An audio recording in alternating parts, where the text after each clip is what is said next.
All right, everyone, welcome back to another weekly roundup edition on the margin. I am joined, as always, by my effervescent co-host, Mr. Mark Yusko. Mark, how you doing? Effervescent. I love it. And that counters, right? For every yin, you need a yang and plus and minus. That counters. I did another show yesterday with some OMGs, right? Us old macro guys. So effervescent kind of balances out the old, and that's good. Although maybe the effervescent is the polydent that I'm going to need to take my teeth out. But anyway, so I'll do the sock reveal real fast. So I am wearing, Bitcoin orange pants, right? Bitcoin Friday. But I went old school back to the original Bitcoin before it turned orange. Nice.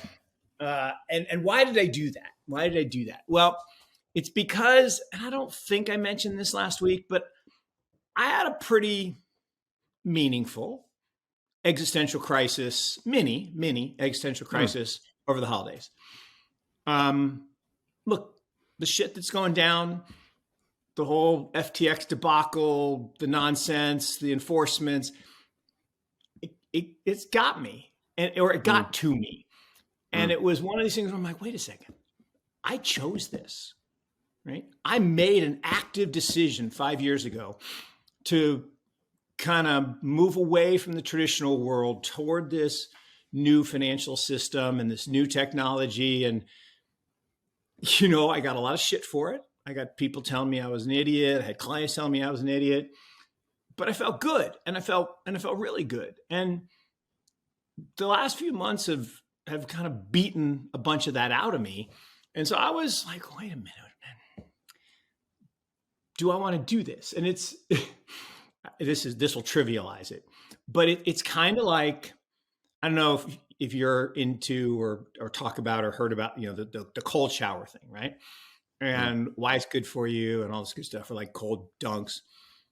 It's hard. Taking a cold shower in the morning is hard. Like it requires active commitment every single time you turn that knob to cold. And I was pretty good for a long time. And then I just wimped out for a few months and now I'm back on it, but it's still hard every single time I do it. And what I realized is it's not supposed to be easy. It's supposed to be hard. Doing easy makes soft people. Doing what's hard makes, hard people and strong people. So anyway, I don't want to dive too deep into that, but I really did think, what the hell did I get myself into? But I'm back, energized, effervescent. I am super excited. It made me go back. And what I mean is it made me go back to the roots of why I'm here. It's the tech and the people and the innovation. And no matter how much the incumbents resist and no matter how much they fight, we're still going to win. And that's the cool part.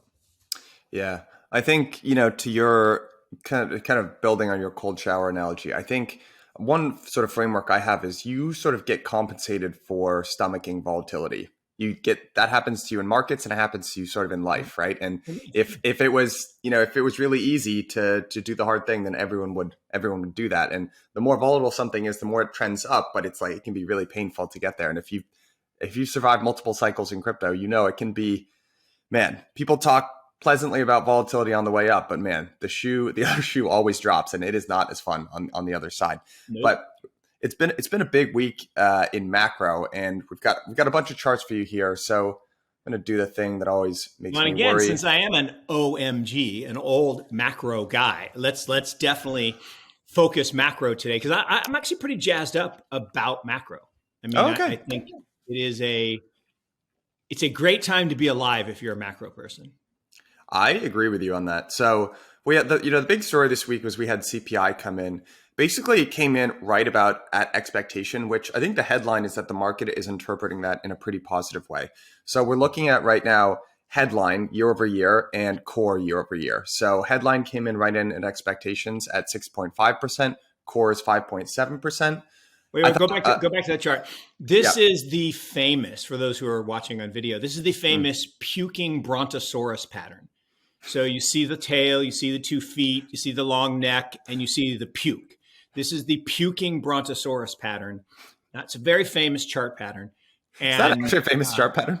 Puking brontosaurus. I can't tell if is Is that a real chart No, pattern? People I have. made it up. I made it up. It's famous because I made it up, and I made it up a number of years ago about a bunch of different stuff. But this, and the thing about the puking brontosaurus pattern, the puke gravity works. The puke goes to the floor. This is Mm, going to the floor. CPI is going to the floor. It's going down, and there is no way to stop it. And so the whole inflation is transitory was true. yeah. It was just 16 months, not 6. Yeah. And honestly, it's helpful to kind of look at. So here, if you're following along via video, we're looking at this is month over month, not year over year, but it's broken out by categories. So we're looking at contributions to headline and contributions to core. So you can really see what's driving that CPI number. And really, I think the big story, and we'll dive into this in more detail, but energy is the determining factor here, just in terms of the month over month change, right? So you can kind of see on that chart on the left, the pink bar, that's really what's dragging the number down. And what's sort of supporting that number is services, excluding food and energy. So those are the two sort of countervailing forces that are sort of balancing each other out. Yeah, But and overall, back to, you said effervescent, and I said polydent, but another throwback is Pepto Bismol. So again, most people have no idea what I'm talking about, but it's this pink stuff you drank that if you had an upset stomach, and volatility will make your stomach upset, so you may need some Pepto. But the pink, the vol of energy, and we've talked about this for months and months and months and months, right? When the number was going up, when the CPI was yeah. going up, and everybody's freaking out, it's like, guys, all of it, well, 75% of it is oil and used cars. And it's not going to happen, I said, right? That oil is going to go from negative price back to positive price, right? That was a Mm. event caused by lockdowns, right? Negative oil prices are not supposed to happen. And then, we went from $40 to $120, and everybody's like, oh my gosh, there's so much inflation. No, it's pretty flat over the 2 years, but you had this, ill-advised drop in policy decision, and it's just like freaking. I don't even use his name. The guy in the White House. I don't even like that. Mm. Saying, "I've created more jobs than anybody." No, you haven't.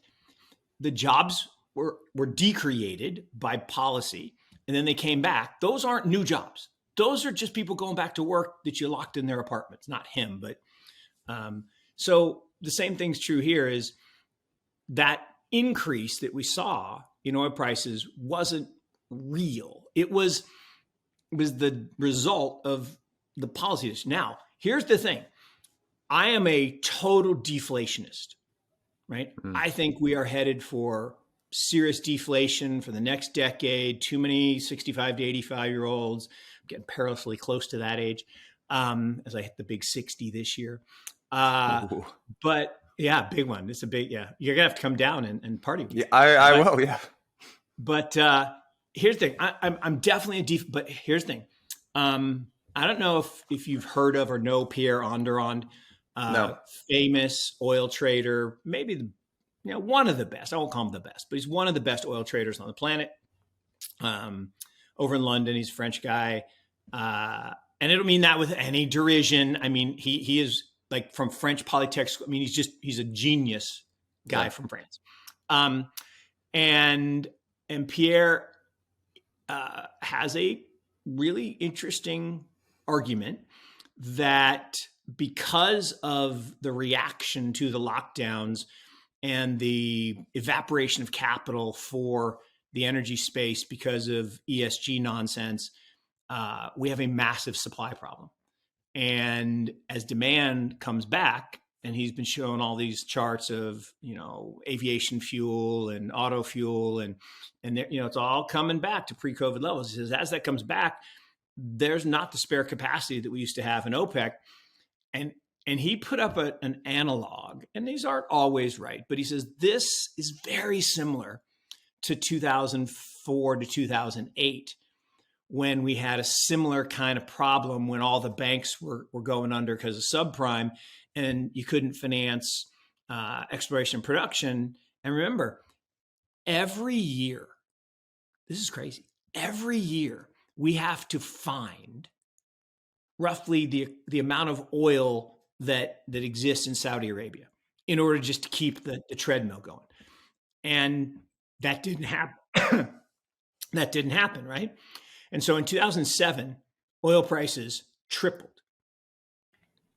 And if you look at the chart from 2004 to 6 and overlay 2020 to 2022, it's perfect. I mean, perfect. And we're right at the trough where it's about to triple. Now, I'm not saying he's right, but if that happens, CPI will go right back up. That's a long answer to, while I favor the deflation story, we're not out of the woods on inflation. I agree with you. I did a long interview with Michael Cow, if you know him, Urban Cowboy on Twitter yesterday, who among other things sort of shared his thoughts on inflation and the link between inflation and oil, and his sort of, everyone should go and listen to this interview, but basically the link being, we were short energy globally, right? And that was one of the initial sparks of inflation. And then that kind of leapt over into stickier components, which is literally what we're seeing right now in terms of, rent and shelter and all that kind of stuff. But that's the rub that I want to get to, because I hear you on the oil story. I personally, it's hard. It's outside of my area of expertise. I could certainly see it going that way, but it's something to pay attention to because it's an input cost for so much. But if you look over at this chart on the right here, gasoline is what's dragging things down right now. And you can see on what's sort of buoying things up, right, and positively contributing to the CPI number. Really, shelter is what's still driving that month-over-month number. And the two things on that, Michael, the gasoline story is manipulation, right? That was simply trying to buy votes for the election by releasing oil from the SPR. Now, the problem is, at some point, you're going to have to refill the SPR. Yeah. Right? You just are. And that's going to increase demand in the short run. And that's going to put upward pressure on prices. And so the whole thing is, you're supposed to buy for the SPR when prices are low. You're supposed to sell when prices are high. And so, but they didn't do that, right? They waited for the price to fall from like 120 down to 90. Then they started selling right before the election to push gasoline prices down. Because look, there's a perfect inverse correlation between price of gasoline and presidential popularity. I mean, it's perfect. If gas prices are $1, people love the president. Doesn't matter which party, they love him. I say him, I guess it could be her, them. They love them. If prices are $4, they hate them. Right? Whoever they are, doesn't matter. Party, they hate them. So that was clearly a manipulation. And that is gone because they're going to have to refill the SPR. Now, here's the problem. If we're trying to fill the SPR and China's filling their SPR, now they're actually really good at it. They bottom tick all the time. They fill up their SPR, then they drain it when the prices are. They're actually really good at it. But here's the thing. China's going to reopen. We have a team in China on the ground, and we talk to them every Monday morning, and things are changing like really fast. And the amount of demand, the amount of incremental demand that could come from China this year is staggering. So all of that could play into a really serious demand shock without the ability to change supply. And then the shelter piece, rents are coming down, right? There is, I live down here in Chapel Hill. I mean, rents of everything are starting to roll over hard. Right. I mean, office space, empty. I mean, they just put up a new building, and I made a bet with somebody. I said, that thing is going to remain empty for a year. And then a month later, the whole third floor was built out. I'm like, oh shit, somebody moved in. And I looked, and it's called Industrious. I'm like, oh, look, that must be a game studio, like a spin out of Epic. No, it's like a WeWork, and there's no one in it. So yes, somebody is paying rent, but that's going to go away pretty soon because there's literally no one in it. And apartment rents, there's so many apartments being built here in Chapel Hill, and it's a nice place to live, but no chance those apartments get filled up. So 100% agree with you. I think this chart or these three sort of statistics are sort of interesting and worth paying attention to. So there's the US CPI month over month shelter contribution, right? That's this owner's equivalent rent, which is sort of a lagging indicator, which is weird if you had to like rent your apartment from yourself. This is on the right.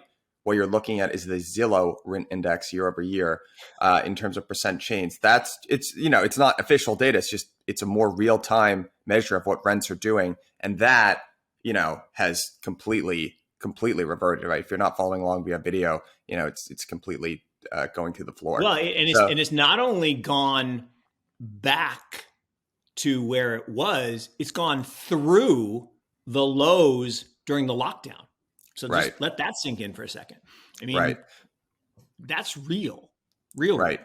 So that's to your point. I think that's going to be a drag on CPI in the coming months. What's interesting to pay attention. We know the Fed is paying a lot of attention right now to the services component of CPI, X food, energy, and shelter. And the reason why that is because that's basically a measure of wage gains, which we know they're paying a lot of attention to the labor market right now.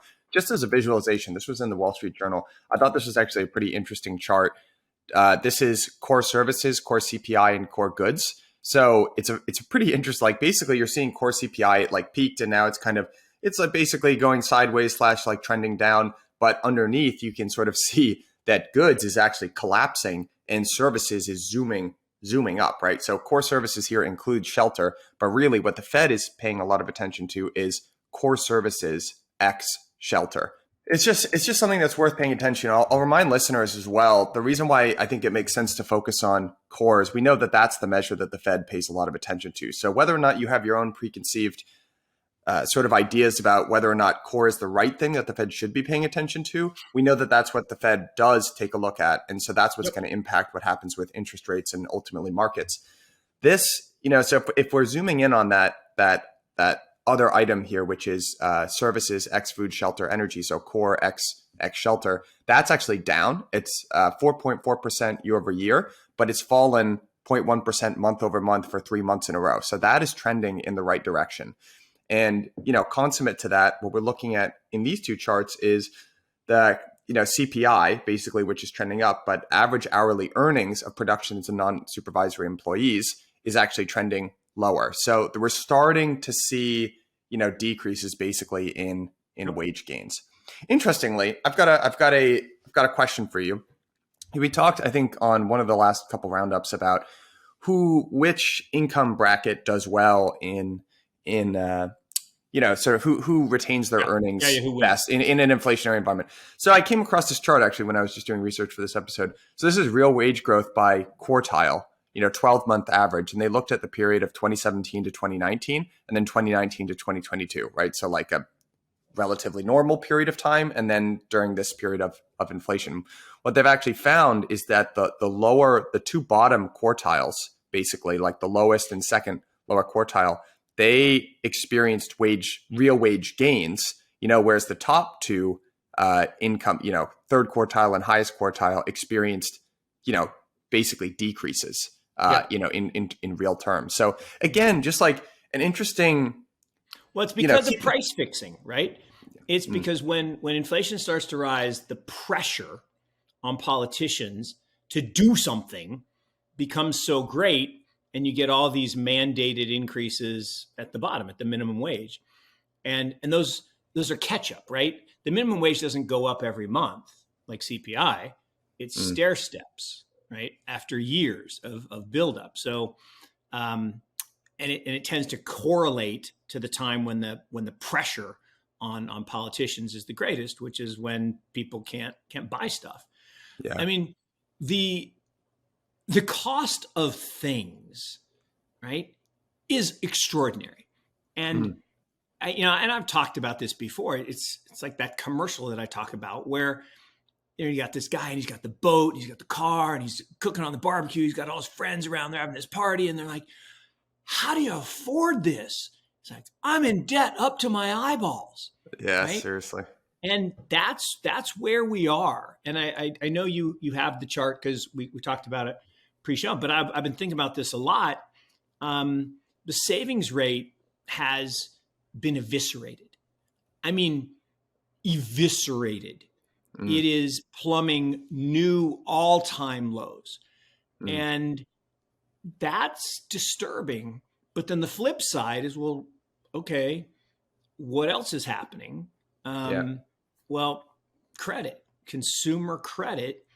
So if you don't have savings and you're borrowing on your credit cards, that's not a durable strategy. No, no, it's not.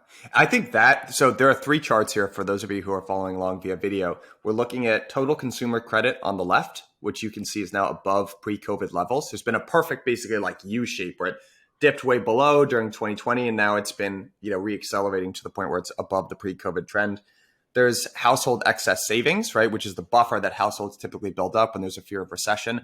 And that has, gone, it's just perfect like hump, it's like a camel hump. I'm trying for my own analogies here, Mark. It's completely down to It's a camel hump. trending Camel below. hump is right. You save up the fat for Yeah, when you're not going to find the water or food. So yeah, yeah, that yeah. works. All right, well, that works as an analogy. So basically, when you take those two charts together, you see that people are depleting savings while at the same time increasing their credit. And then on the right, the last chart here is the commercial bank interest on credit rate plans, and that is like a parabolic chart upwards. So our banks, understanding this dynamic, have decided to charge more on credit cards than they have, at least going back to 1996, right? Well, Like the no, previous. and what's funny about that? Not funny. No, it's tragic. Not funny. It's not funny. Um, I went to business school at University of Chicago, and University of Chicago is not in a really nice neighborhood. I mean, it's been gentrified in the last 30 years, but when I went there in the 80s, it was not. It was dangerous, like literally dangerous. And I'm like, oh, okay. Why is it dangerous? Well, it's dangerous because demographic was bad in terms of income, per capita income. Like, oh, okay. So at least one benefit will be I'll get cheaper prices, right? Cheaper food prices, cheaper stuff, because if people can't afford it, companies will have to lower their prices. That's not the way it works. The prices were 20 to 30% higher at the I local hate, grocery store than if I drove 20 minutes to the suburbs. I hate hearing I'm like, that. no, that can't be. And they're like, well, those people can't drive. They have to take a bus because they don't have a car. I'm like, you've got to be kidding me. So and I was young and naive and I didn't understand economics. Like, that's the way it works. So exactly the time that someone needs your help, you're actually doing the opposite. And what's really crazy, when you don't have the chart, but the one that makes me seethe, like super seethe, is overdraft charges. Yeah, those suck. Overdraft charges. And Yeah. and what has come out is like the banks will actually manipulate how the deposits and the withdrawals come in to maximize the overdraft. So like if you put a deposit in, but you had two checks, they'll charge the checks first, then make the deposit. So you're overdrafted. Yeah. Like, what? So that is a very disturbing chart on the right there, that I agree. jacking up interest rates on the most vulnerable populations. What's going on, guys? Want to give a quick shout out to this episode's sponsor, Curve. They are the one-stop shop credit cards that helps you take control of your personal finances. Here's the reason I personally love this company. These guys are all about helping you manage and maximize your personal cash flow. We have been talking for the last couple months about everything that the Fed is doing with raising interest rates. Obviously, no one's got a crystal ball. This is not financial advice, but I think it makes sense more than ever now for companies to be managing their cash flow and for you as an individual to be managing your personal cash flow as well. Curve makes it super easy to do that. Even I can do it as the technological Philistine. They aggregate all of your spending information in one place. They make it super easy to plan. But they actually go one step further than that. They have a very cool feature called Go Back in Time, which allows you to switch payments from one card to another. So if you have an unexpected expense crop up, boom, you can move that over to your credit card, free up some cash. Or maybe you learned too late that you could have earned more rewards by spending on a different card. Boom, Curve has you covered there too. And the last thing that I'll say is, if you click the link at the bottom of this episode, you'll get $20 in Curve cash, but you'll only get that if you click the vanity link at the bottom of this episode.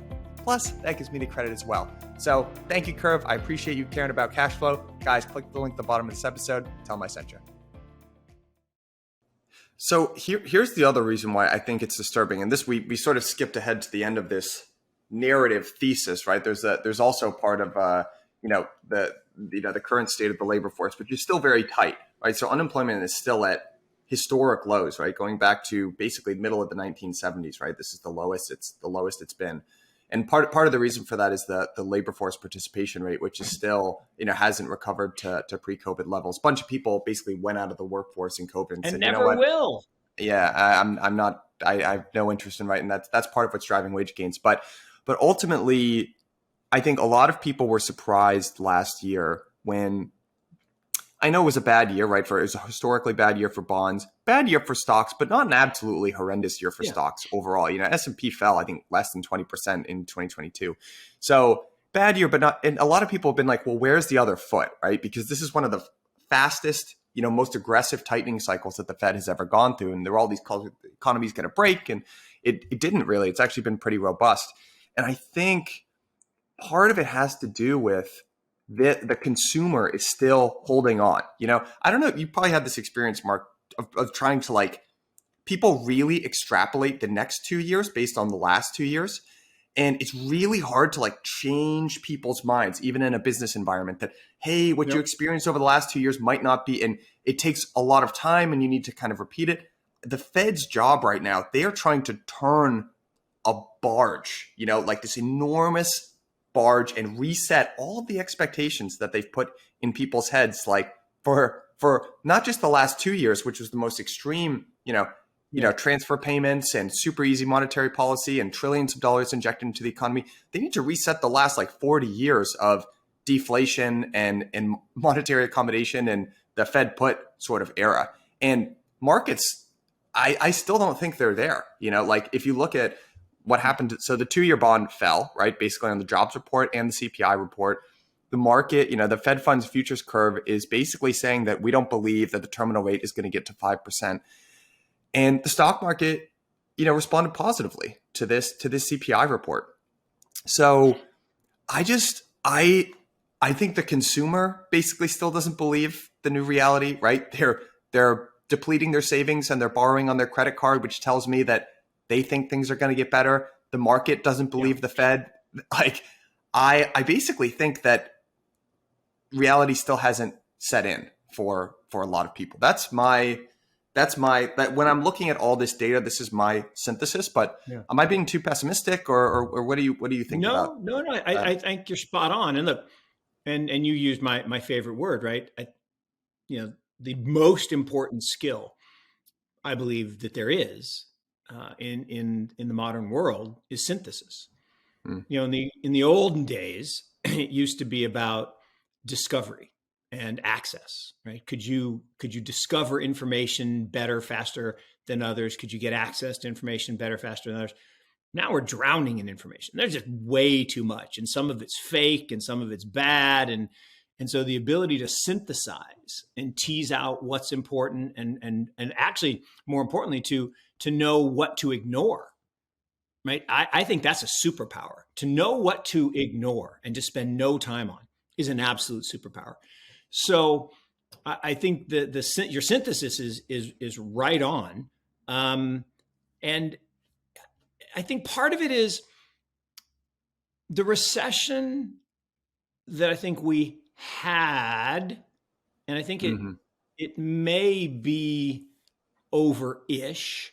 And maybe we have a double dip like 81, 83. That's certainly possible. But the recession we had last year, it was real, right? It wasn't a recession. 2 back-to-back quarters isn't a recession. Well, no, it is. And you just didn't call it because of this manipulated employment number where you take all these people out of the workforce and say, oh, look, we have low unemployment. No, you don't. People are still working. Have you been to a Walmart? There are a lot of people over 65 working. A lot. I mean, when I went on this ski trip, the entire boot fitting and group was not the young skier bros, right? With the hat on sideways and the, hey, dude, it was retirees. the entire thing was retirees. It's like, that's actually pretty good. These guys are really good, experienced skiers. I can talk to them. So that was, but it was interesting. That was the first time I had seen that. That was very different. And now there was the occasional person who spoke no English that, you know, they had to import because they want cheap labor. But my point there was I lost my train of thought. Where was Mark, I going? I'm still chuckling at your impression of a youth as someone who has their hat on sideways. That's No, like no, no, no. that's The skier bros, right? I hear Not all youth, I but hear I mean, literally, you. these guys, they have their it's because it's a caricature, right? No, I know. Everyone every boot fitter I've gone to for the last 10 years has been the same guy, Yeah. and maybe they all didn't have the hat on sideways, but they all had the hat and the hair and the dude. It was quite extraordinary. Yeah. Um, but My sister's ski patrol at Big Sky in well, ski Montana. patrol's different. It Ski is, patrol. but it's that whole like she worked. It's that whole. You know what? It's a honestly skier subculture is probably one of the better, more positive groups of people or subcultures that you could possibly 100%. like associate yourself with. It is awesome. Yes, Their it is attitude awesome, and and they feeling help like each other, and because it's they all want the lifestyle, mm, and it's not a lifestyle that pays a lot, um, but you can make it work as a community. It's back to communities, right? What's the most important thing right now? Communities, particularly in the world of digital. But I think that's a very good point. But yeah, ski patrol, talk about a revered position. You have oh to, yeah, one, be a great skier. Two, yeah, you got to prove that you're a great skier, and then three, you got to you know actually pay attention to your job as opposed to just ski. So I think a lot of people get the job and then they get asked to leave, because it's not about skiing; it's about protecting people. Um, but my point there really is, um, if you think about this, where we are, it was an '01 like recession, right? '01. If you ask the average person who lived through '01, other than the 9/11 shock, it didn't feel like a recession. Yet we were in a beginnings of a really bad bear market in the stock market. To your point, the second shoe hadn't fallen until 2002. And I will argue that's we're probably halfway through that. To me, 2022, or 2020 TOO, as I like to call it, was very similar to 2002. And I think it may extend into this year, because if you go back to 2002, first quarter, kind of January, February, there was hope. There was this, 2001 had started down, and then they had the Santa Claus rally, and there was this hope coming into the new year that the Fed was going to save us. And then Enron and WorldCom and all the frauds broke, and boom, we were down 20-something% for that year. In fact, like I said, worse than last year. And so I think we're having the same thing. Like, what's happening the last 2 weeks in the stock market, insane. And but I think I talked about it on this show. Maybe I didn't. I may have talked about it with somebody else. But the January effect is back. Right? In the olden days, the January effect existed because people had to do tax loss selling before December 31st. So sometime in December, they would sell their crappy stuff that went down to take the tax loss. You had to wait 30 days, and then all that stuff would rip in January, and you had this thing called the January effect. And most of the excess returns of the market came from this January effect. And it went away. Well, why did it go away? Well, it didn't go away. It just got moved to November, because they changed the rule for mutual funds that their year huh? end isn't 12/31, it's October 31st. So everyone started selling in October and then buying back in November. So if you look at November, there's always this little blip of the crappiest companies. It happened again this year.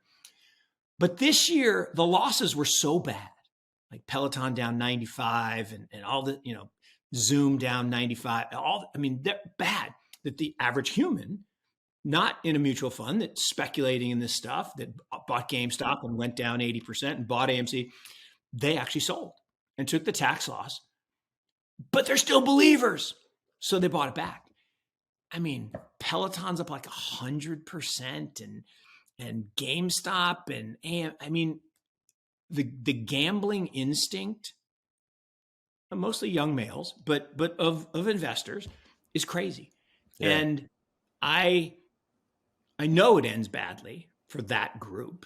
Yeah. But I think it also ends badly for the people who think this is a broad-based recovery quickly and that the Fed is going to pivot and start cutting rates.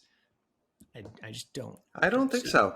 I weirdly think the stock market response to the CPI print, it was a bullish response, and I think that's bearish because I think Powell has been extremely clear, right? I know there's some amount of jawboning and forward guidance. That's a policy tool of the Fed, but he's been very clear that he does not want to see GameStop going. He's not want to see AMC, a return of AMC, right? He doesn't. Well, and I think you're seeing it in the follow through this morning. And people are listening to this on Saturday, Right. but it's Friday the 13th today, and Oh, wow. the market is going down, right?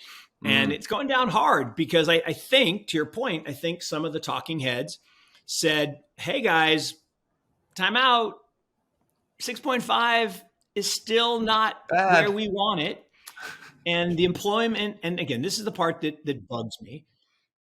They're saying the employment's not where we want it. No. Let's actually look at the real numbers, not the birth death stuff. But fine. So they're going to toe the line. And there's this whole question about, well, what are they trying to do? Right? Are they trying to destroy the economy? Are they trying to break things? Everybody says, well, they're going to raise until they break something.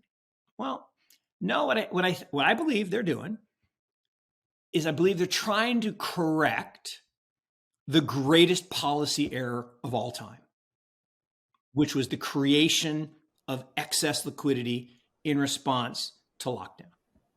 Okay? I believe that was the greatest policy error of all time, to create half of the dollars that have ever existed in our history, 246 years, in 18 months. I think that was a huge policy error. So for the first time in decades, money supply is now contracting. But it needs to contract a fur piece in order to get back to even close to trend line growth, which has been, close to double digits for, 13 years in the post GFC era. But I think there's something more sinister, right? We have to get to sinister Saturday.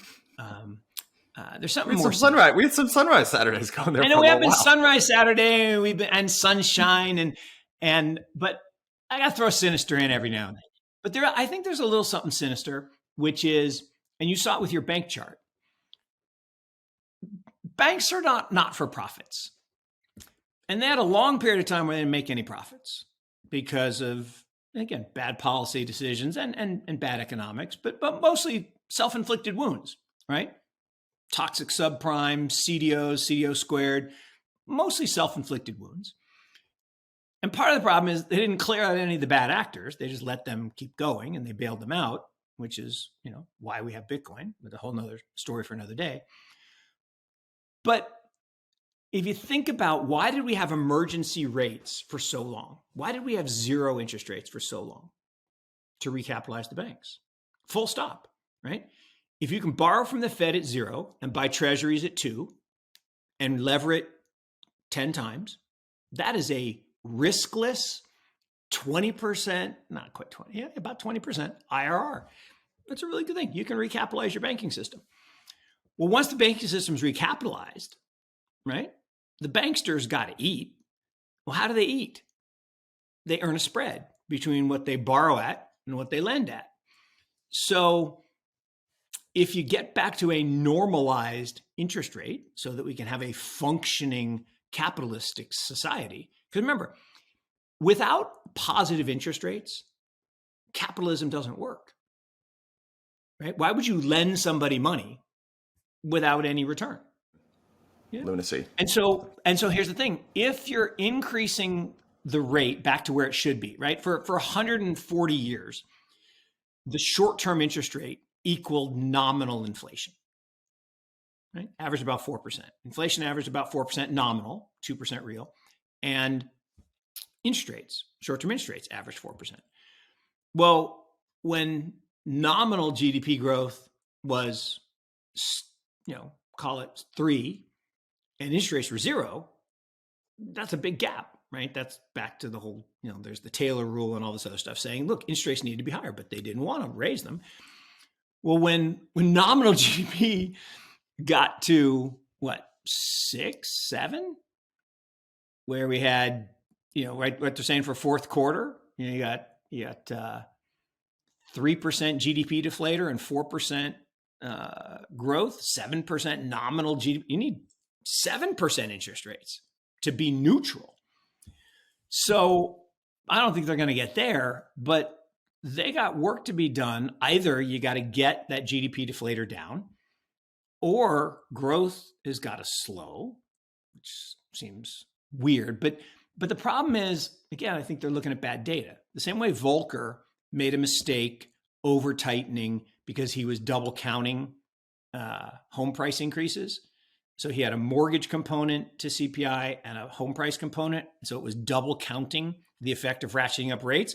So he would triumphantly raise rates, and then the thing would go, it's like, wait, still, and they got all the way to 20%. Think about short-term rates of 20%.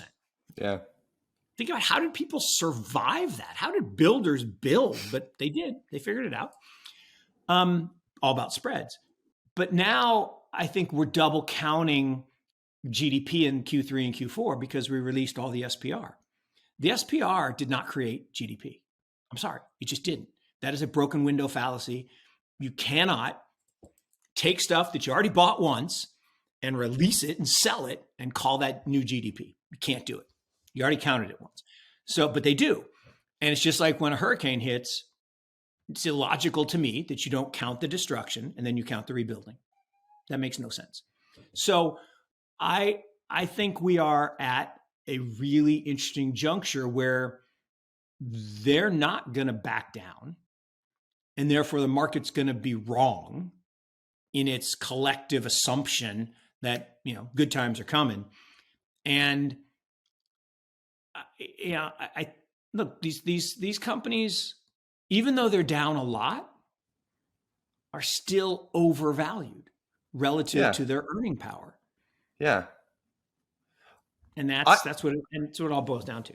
We haven't seen earnings. We haven't seen earnings get priced into the market at all. And I could just be totally wrong, but I mean, it would be very, very surprised to be a huge outlier, right? If earnings held up in the face of everything that's going on.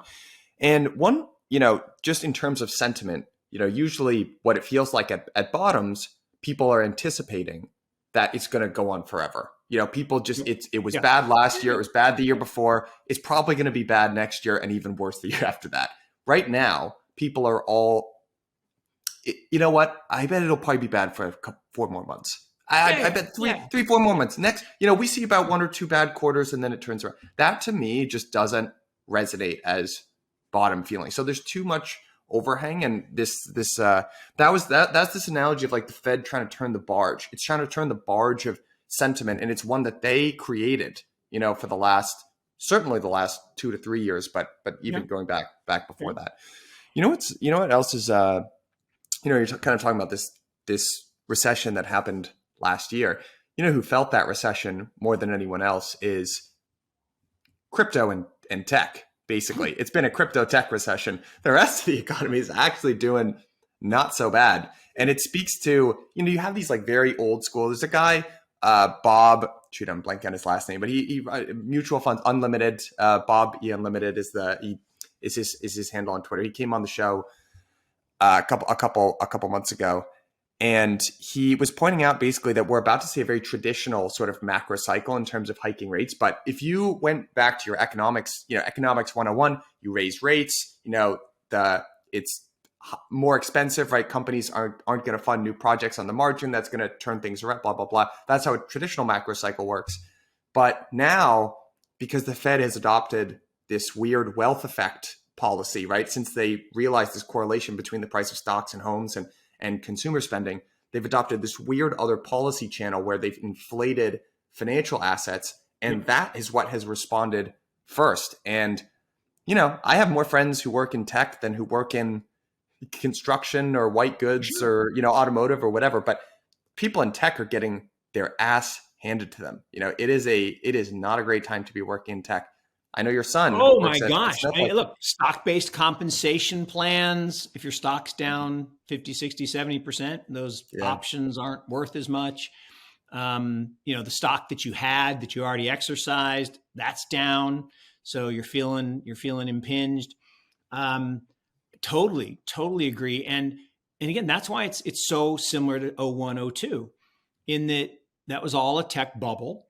And when the tech bubble crashed, everybody else was okay-ish until 9/11. Then the travel industry and stuff got clamped down because no one was going to fly again. I remember being in New York. This was amazing. I came to New York.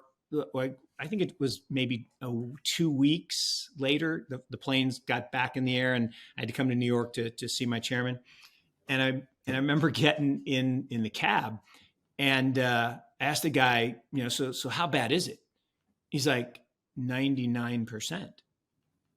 Like, my business is off 99%. Like, ooh, that's bad. I mean, bad. So there was a point at which, things got really ugly. And then obviously it came back, right? You try to get a car in New York City now, and it costs you $100 to go to the airport. So plenty of demand. But I think the issue is, and it goes back to my existential crisis. I remember the feeling in 2002, Amazon down 90 something percent, bunch of companies gone to zero, my board freaking out. I mean, hair on fire, screaming that we were idiots for doing all this venture capital and all this tech stuff.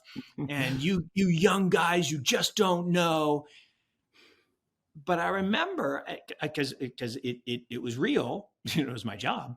I remember going, no, this is real, right? Yeah. Yeah. This internet thing is real. This improvement in life is real. And I wasn't even a true believer. I've told the story, I think, on here before, where Google came public, and I get these numbers right, but it came public at 100 and it fell to 50. And this friend of mine who was a value manager, and that number's, it might be 50 and went to 25. I don't, but call it 100 and went to 50.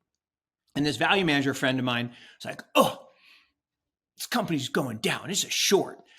And I'm like, why? He says, oh, they don't make any money and this and that. And he was a value guy.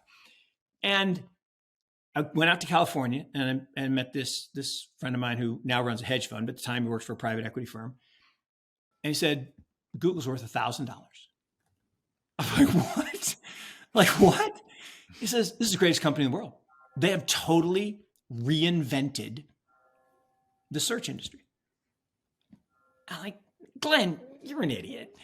No, he was not an idiot. He was right. And it took me a while to figure it out, and I didn't buy it, but because I'm a value guy. But the ability to see that future in times of darkness and crisis, that's a superpower. Glenn had a superpower, has a superpower. He still does. And those who, it's like my pinned tweet, if you can invest in something you believe in before others understand it and take the mocking and the ridicule and the exclusion, you win. And so, anyway. You're talking to a guy who started a crypto conferences company. You know how many people thought that was a particularly good idea? Media. Yeah, tech media company. Yeah. In the darkness of winter. We started it we incorporated Blockworks, the LLC, in December of 2017, 1 month away from the high, into 2 years of absolute desolation. I was with you in that weird building with the tarps, and it was being built out. Yeah. We're sitting on the plywood. Yeah. That was such a surreal experience. Yeah. Because you're thinking about building in the future, and we're going to do this, and the rest of the world's like, it's over. I mean, it's over. I know. And Bitcoin, it was just recovered from the 3,200 low to maybe 35, and oh yeah, God, I remember that like it was yesterday. Wow. I know, me too. And and then it was very uncool for those 2 years. In the last 2 years, Blockworks been very cool, and now it's back in the uncool phase. And friends are like, "Ooh, how's that crypto stuff doing?" It's like, Are you just doing have to okay? laugh. Yeah, You're doing okay. I had the pity look the other day from I won't say who, but I'm like, I don't no. Yeah. Don't give me pity. Beat me up, right? Scream at me, swear at me, tell me you're mad, right? Don't give me the pity. Yeah. This is not about pity. This is about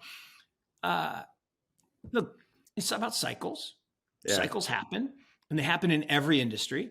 I would not want to be in the auto industry in theory, right? I would think it'd be hard to be in the auto industry right now. You can't get you can't get supplies, you can't get cars. My friend who owns an auto business never been better. Really? He says, what? He says, oh my God, we are making so much margin because we can charge whatever we want. I'm like, mind blown, right? So yes, his volumes are way down, but he makes it up on margin. And it's the opposite of the old Bezos quote. Yeah, we lose money on every trade, but we make it up on volume. No, that doesn't work.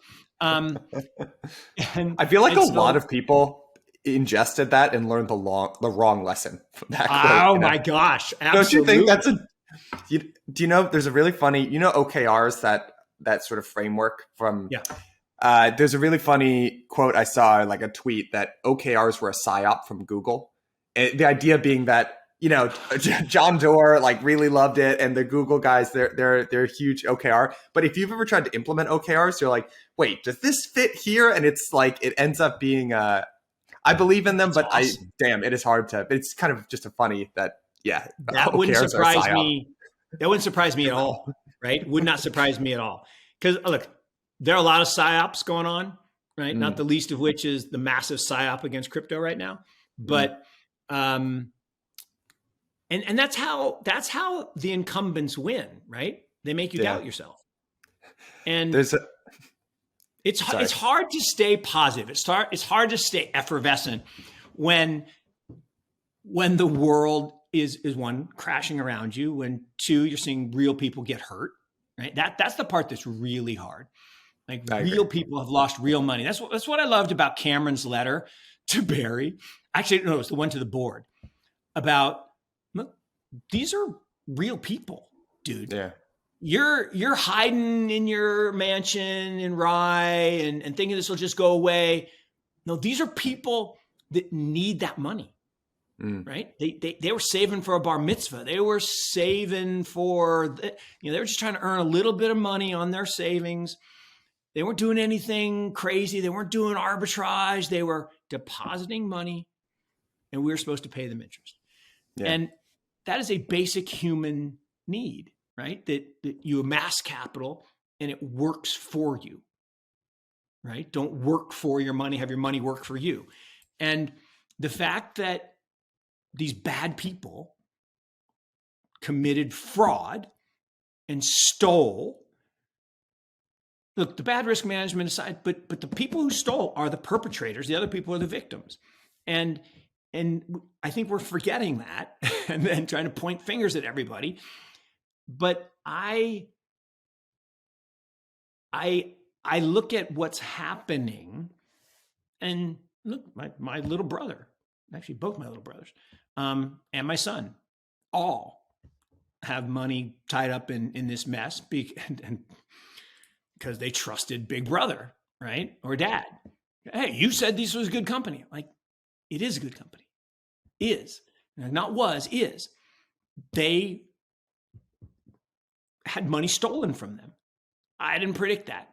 Did not predict it. Did not see it. Didn't call it.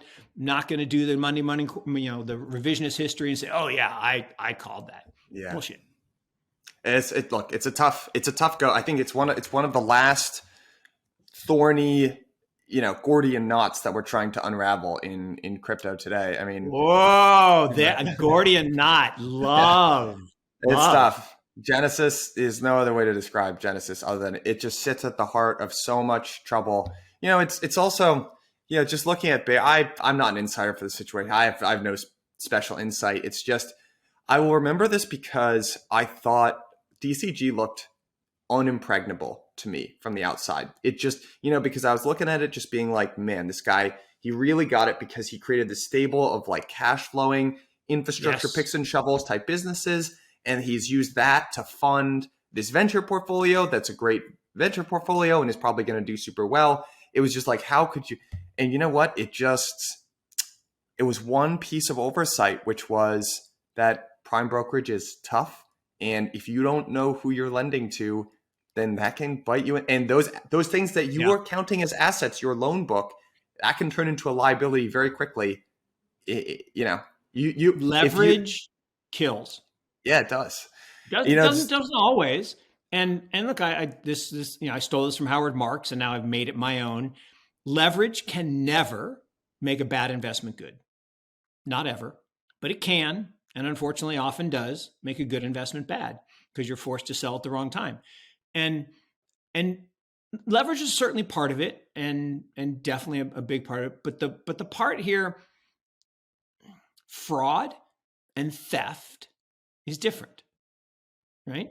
If I lend you money and you go to Vegas and blow it, you stole from me, right? You're supposed to pay me back. You're supposed to take that money and do something with it and pay me back.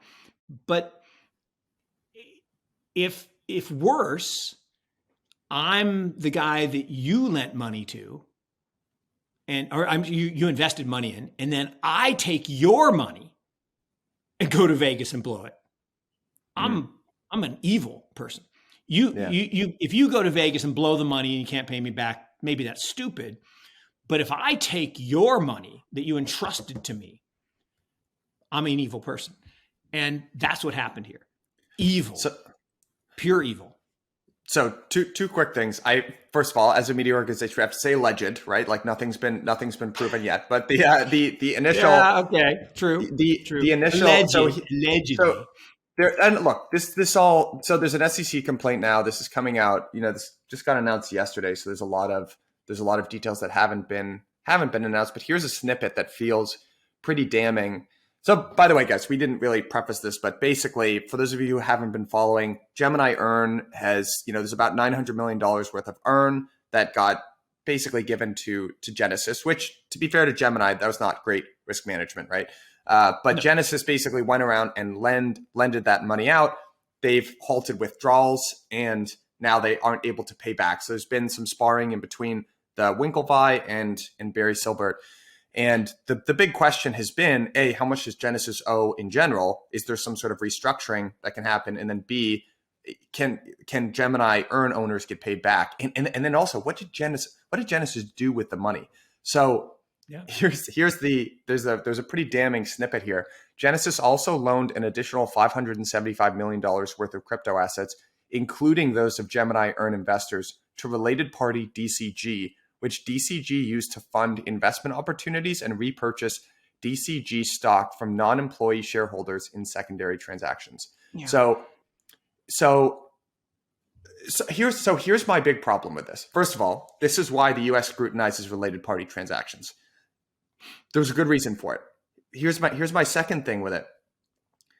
Look at the unbelievable duration mismatch that was happening here from a risk man. So there was 8% liability that was owed on $900 million to Earn customers. What if you would think what would happen is Genesis would turn around and loan that money out in something that is also relatively short duration that can theoretically pay higher than that so they can make their spread. Buying back DCG stock or investing it in venture does not fix that problem. I'm sure look, I don't have access to all the information. Maybe I'm missing something, but you're not missing anything. That's a bonkers move. The only thing you're missing is, and it's not missing, but the complaint is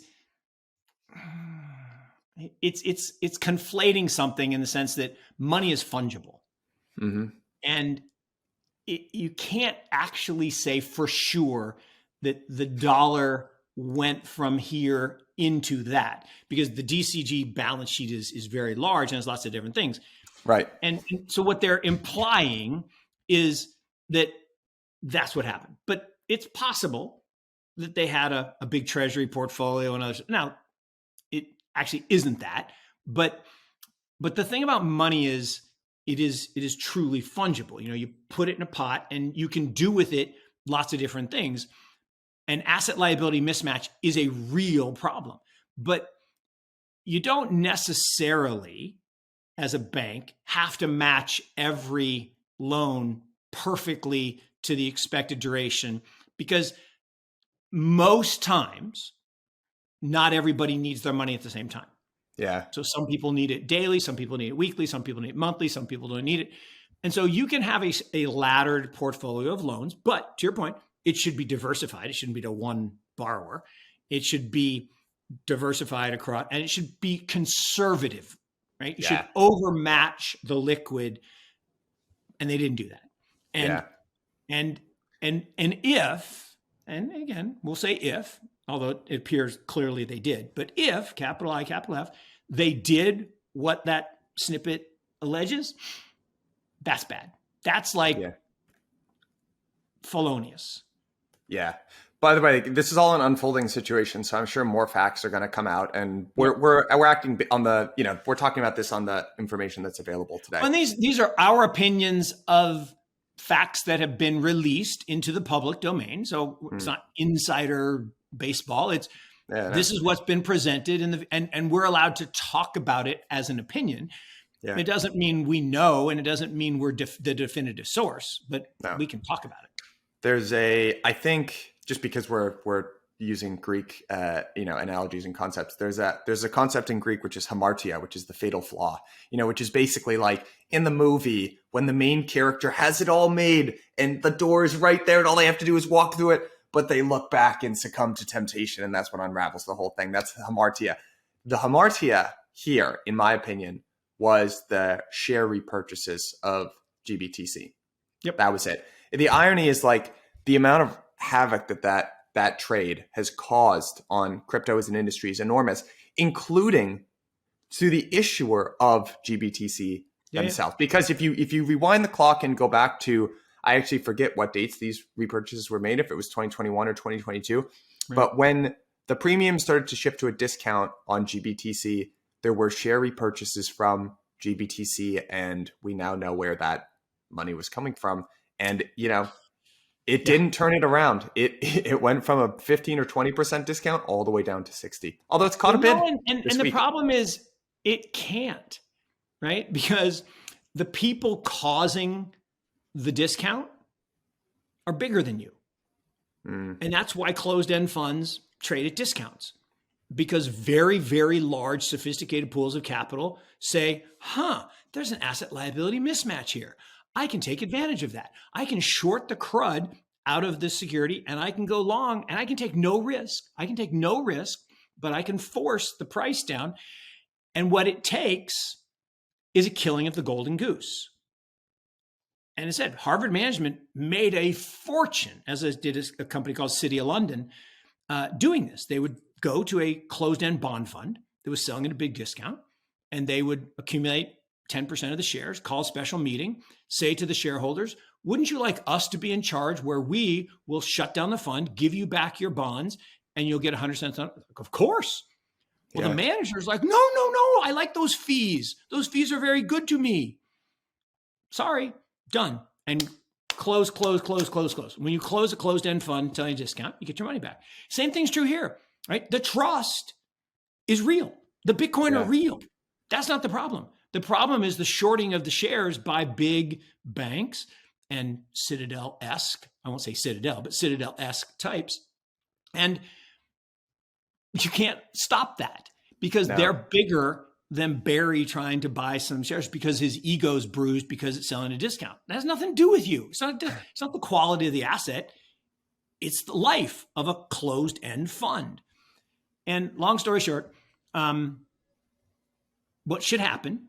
They should shut the baby down and they should distribute the Bitcoin. Everybody wins, except the person who owns the golden goose, who likes the $200 million a year of fees. But the fees, Mark, you know what else is, so there's 2.5% you're paying to hold Bitcoin in a way that could be publicly traded. Here's the way those fees work though. I'm pretty sure. So don't 100% quote, but I think you are paying is 2 or 2.5% fee on the underlying of Bitcoin. So this means if Bitcoin is trading, just to use really simple numbers, if Bitcoin is trading at 10,000 and right now the discount is, GBTC is trading at half of that, so it would be 5,000. You're not paying 2.5 on the 5,000. You're paying it on the 10,000. So you are paying more, much more, right, than on the face value of your GBTC shares. It's much higher fee than the. So anyway, so so yes, that is something that is all going to get resolved here. The water just got muddier, with the SEC announcements, and we will see how this plays out. I'm sure we'll be talking about it more. I'm sure we will. All right, Mark, this has been a really fun one, my friend. Favorite hour of my week, best hour of my week. See you here same time next week. Right back at you.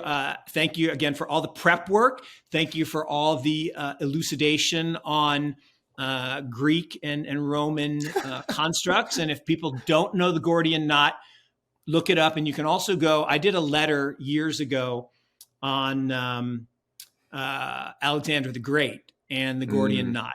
And you can find that on the internet. And it's actually a really, really cool construct. And Alexander the Great was amazing. I mean, one of the craziest. They always have, I like to ask the question to people, like, if you could go back in time and have dinner with anyone, who would it be? That's my top two. Leonardo is probably still my number one, but Alexander the Great would be my number two. The dude was unbelievable. But earlier first of all, he was extremely young, but also later in his life, they got annihilated at these dinners, post conquest. He killed a couple of his generals, so he got a little bit rowdy at the end there. I would have preferred early conquest. Also, his dad Philip too of Macedon. That would have been an interesting one. All right, we've got to end it here. You are too good. I'm a huge nerd for that. I mean, this is my jam. So I love this stuff. You're the man. All right, Mark. See you next week. See ya.